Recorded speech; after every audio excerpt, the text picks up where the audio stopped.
Hello, I'm Carolyn Holzman, and this is Confessions of an SEO. Don't worry, you've come across, once again, the least SEO podcast on the planet. This week, we'll still mention helpful content because it's really not a mystery anymore. If it is happened to you, if it's impacted you, keep listening. Welcome to Season 4, Episode 20, Confessions of an SEO. Today's topic, no-click customers. That term was coined by Amanda Natividad. She's Vice President of Marketing at SparkToro, and I attended her presentation this past week at the SaaStock Event. If you don't know what that is, because I didn't until I checked it out. It's a really super cool, boots-on-the-ground type of traveling event that helps software creators scale faster by connecting them with resources, whether it's other companies that provide support services or opportunities to connect with potential investors. It was awesome. So I'm going to kind of handle today like this is a day in my life. All right. So Amanda and I met in a Facebook group that has a Slack channel. And in there, she had posted, "Hey, I'm speaking at SaaStock in May, and I've got tickets if you want to come. Just hit me up, but you'll have to find your own way to Austin." Wow. I'm thinking, I'm already there. I live in Austin. You know, this seemed to be too good to pass up. A marketing event, one person in the room whose name I knew, and $10 parking. Like, what am I waiting for?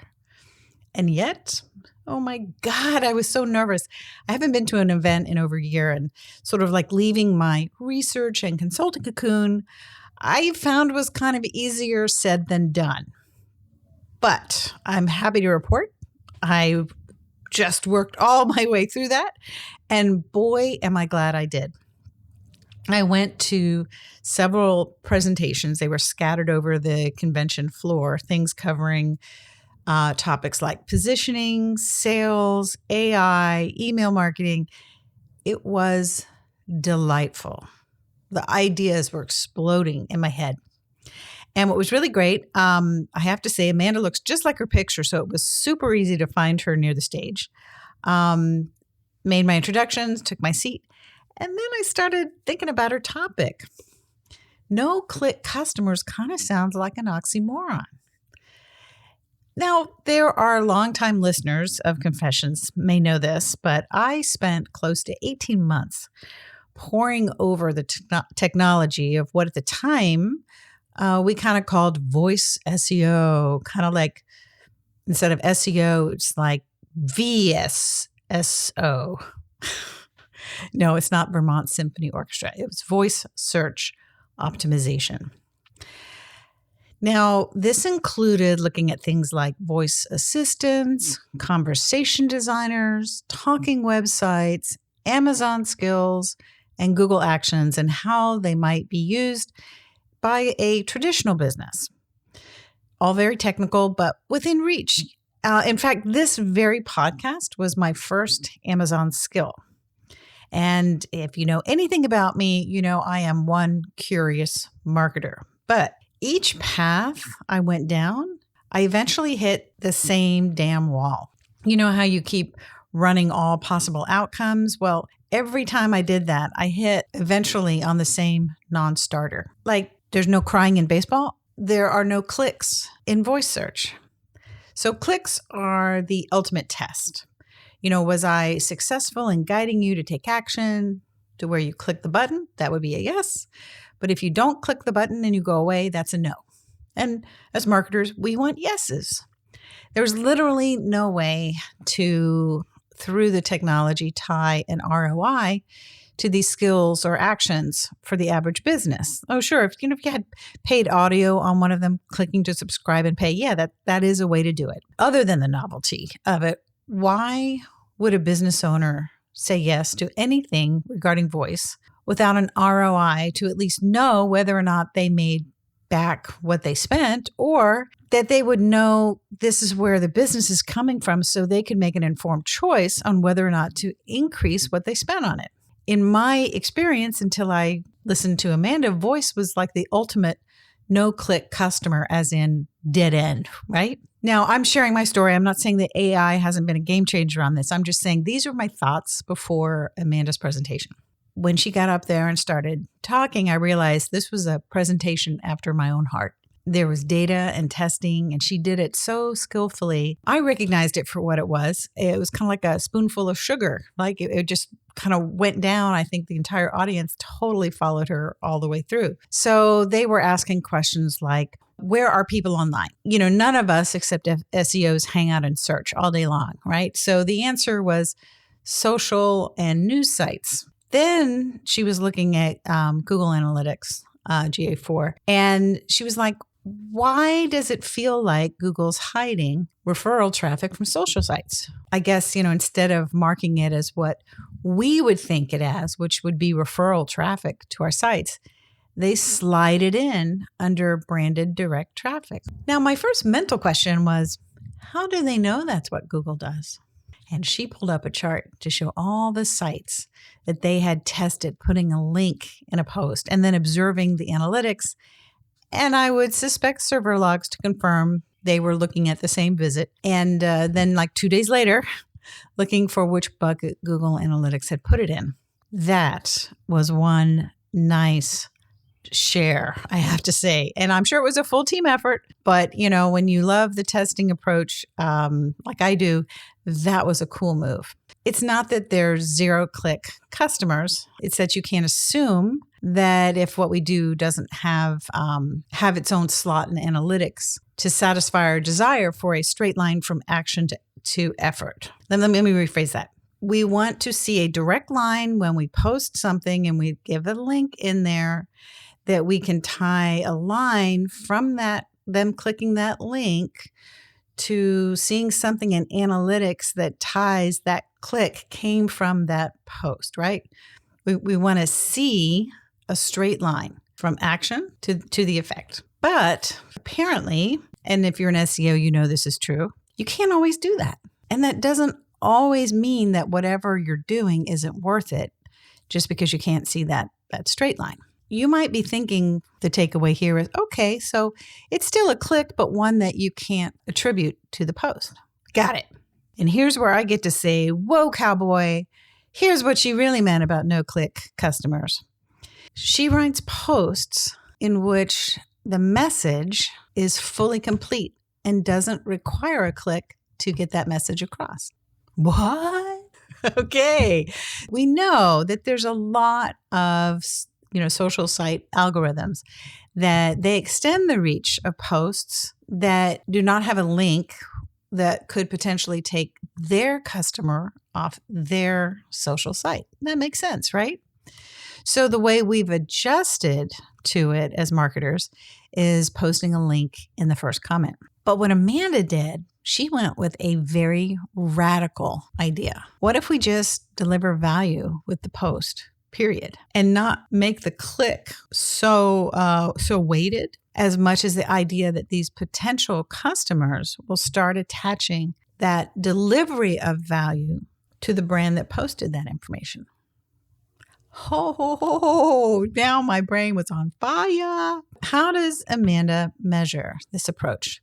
She went with I'm sure one that she looks at quite a lot, which is email open rates. Now, when she shared she'd started at SparkTour, the email open rate was around 24%. Now, I'm working on memory. I remember it was definitely under 25. And then after a year of marketing for the value forward, no delay in delivering a message, just everything right in the post. Well, of course, the list grew, but the open rate went up to 42%. Now, I had two takeaways by the end of this. One, email marketing isn't dead. And two, I need to uncover how to do that in my own market. Now, this week, I had an opportunity to share this concept with a colleague. And it's always fun, like, when you have somebody that, you're talking about it and you realize they're coming up against, or their challenge is something that, is kind of like a new concept as well, that you have something to share. And this is someone who always uses social media to market her SEO services.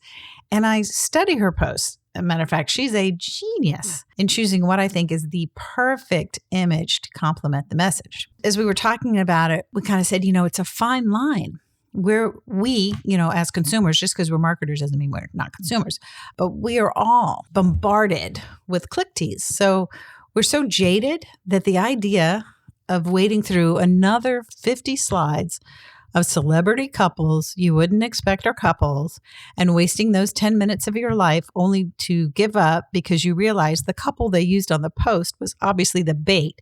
And you're now pretty damn sure that that couple isn't in this slide stack. We'd rather save those 10 minutes because we know that's what that is now. My colleague and I, we talked about it and came up with some possible images or graphs, visually showing the concept as a complete thought without editorializing the concept into words.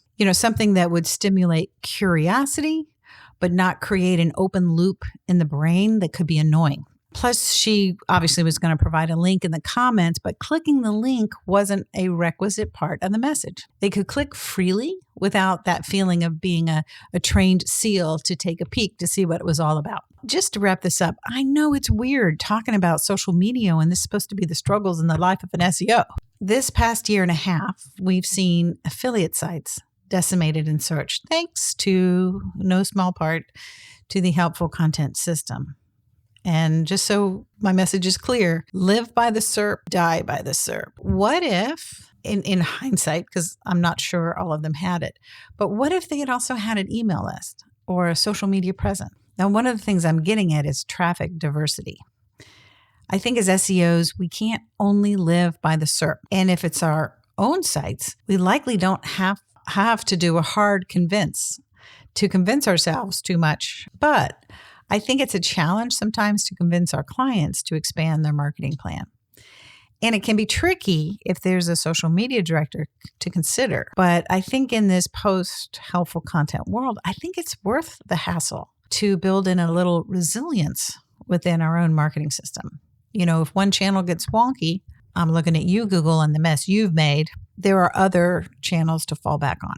And without spanking anybody, I think a lot of bloggers and e-commerce need to build their brand and not live on a diet of organic traffic. Now, I know Google makes it sound so easy. Just write great content and people will link to you. I've quoted Ann Richards on this. When I moved to Texas, she was governor. Google is like the guy born on third base and thought they had a triple. My advice, don't take your content strategy from Google. If you wonder why I say that, keep coming back because I'm sure I'm going to hit it many more times this year. And speaking of hit, if anyone's hit by the helpful content updates, it's now that you need to get an analysis I wrote on the helpful content system called Decoding Google's Helpful Content System. And I wrote it to prove, based on data, what this system appears to be targeting and what bias there is in the SERPs now. No one disputes the data, and it continually is validated by several events since I've pushed it out there. Now, you can find it. I'm going to give you a short link, bit.ly/helpful content system. I will be speaking at the Entity Elevation Summit in June in Kelowna, British Columbia. So you can check out Entity Elevation Summit. I'll put the link in the description. You won't want to miss this one, but if you have to, they are also offering streaming access for talks. So if you can't physically make it to the whole thing, you can grab a ticket to individual presentations. Mine will be on the helpful content system, how to recognize it when you see it, what to do about it. And I'm adding in a section, and this will be the only time I speak publicly about it, is an apparent fail in the spammer space, which validates in a roundabout way my helpful content theory yet again. All right. Well, that's it for me this week. To stay up on indexation and the state of indexing, check out Crawl or No Crawl on Substack. You will also find a link on my Facebook page. Again, if you think you have a site that has been hit by the helpful content system, reach out to me it will be confessions@americanwaymedia.com. Thank you for being a listener. If you have questions or topic ideas, I want to hear from you. You can text Confessions at 512-222-3132. Thanks again, and until next week, I'll see you in the SERPs.